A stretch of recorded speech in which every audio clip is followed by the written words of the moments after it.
Entre 1983 e 1985, eu trabalhei muito na Faculdade de Medicina com os estudantes, no sentido de pensar a psiquiatria forense, a doença mental, a responsabilidade penal, isto é, as pessoas acometidas de um transtorno mental e esta doença, esse transtorno interferindo sobre sua vontade, sobre sua compreensão do mundo, houvesse cometido um delito, essas pessoas tinham um destino. Nós já discutimos isso e essas pessoas iam para o manicômio judiciário, hoje casa de custódia e tratamento.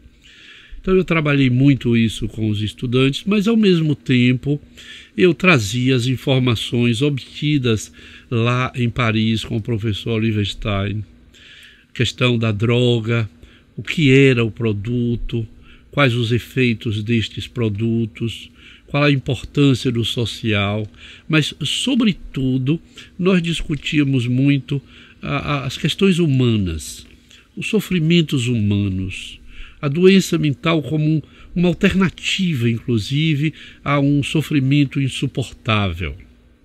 E durante esse período, 83 a 85, eu diria que foi sendo gestado o centro que nós vamos inaugurar em 1985.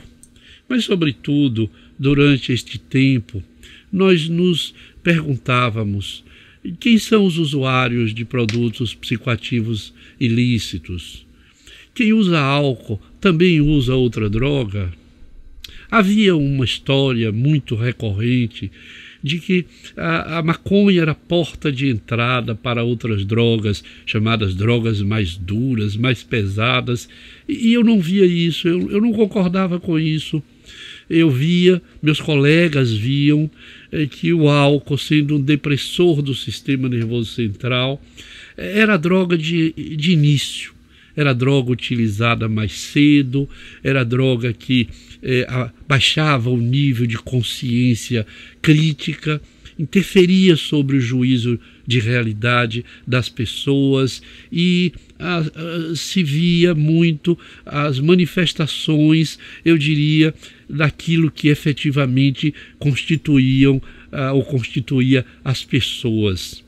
A frase "in vino veritas", no vinho a verdade, tinha a ver com isso, com esta possibilidade que nós humanos temos de manifestar coisas que estão sob controle, estão submersas, se eu posso dizer assim, estão sob a égide do nosso ego, do nosso eu, que reconhece a lei e diz isto não pode. Quando esse ego é aplacado, quando o córtex cerebral é apaziguado, é inibido por um fármaco, e o álcool é a droga mais competente para fazer isso a médio e longo prazo, fazer isso sem que as pessoas incorram numa transgressão à lei, eu achava que era o álcool a droga de início e não a maconha.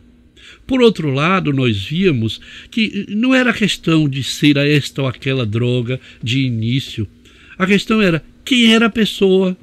E nós nos interrogávamos então naquele momento: quem são as pessoas que usam drogas ilícitas? Por que usam drogas ilícitas? Qual é o sentido?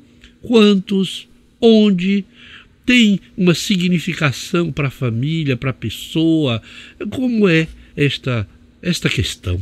E, portanto, nós fomos gestando neste tempo a inauguração de um lugar, de um espaço, de um serviço, é o que estava na minha cabeça, que pudesse acolher essas pessoas, acolher as pessoas usuárias de drogas ilícitas, acolher a família no seu sofrimento, acolher professores, acolher pessoas da indústria, pessoas do comércio, pessoas normais, comuns, que estão aí vivendo as suas vidas e que, diante do uso de um produto psicoativo ou de um familiar, sobretudo, usando um produto psicoativo, não tinha para onde encaminhar este familiar, senão para um hospital psiquiátrico, um hospital totalitário, um hospital que fechava. E eu tenho a impressão que o melhor exemplo que nós temos disso está no filme Bicho de Sete Cabeças, em que um pai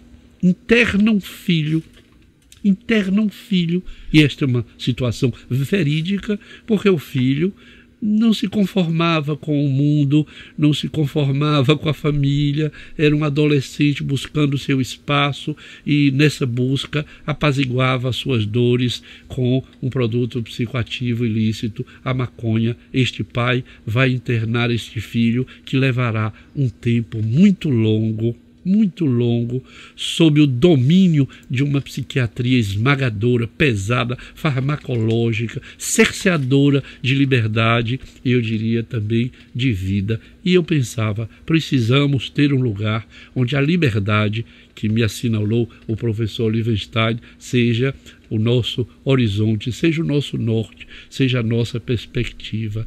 A liberdade para viver, a liberdade para construir a vida, construir as suas vidas, nossos filhos e filhas, mesmo que isso representasse uma certa ameaça. E é por esta razão, sobretudo, que nós vamos inaugurar mais adiante, em 1985, o nosso primeiro centro na Universidade Federal da Bahia, para cuidar de pessoas e famílias às voltas com um produto psicoativo ilícito.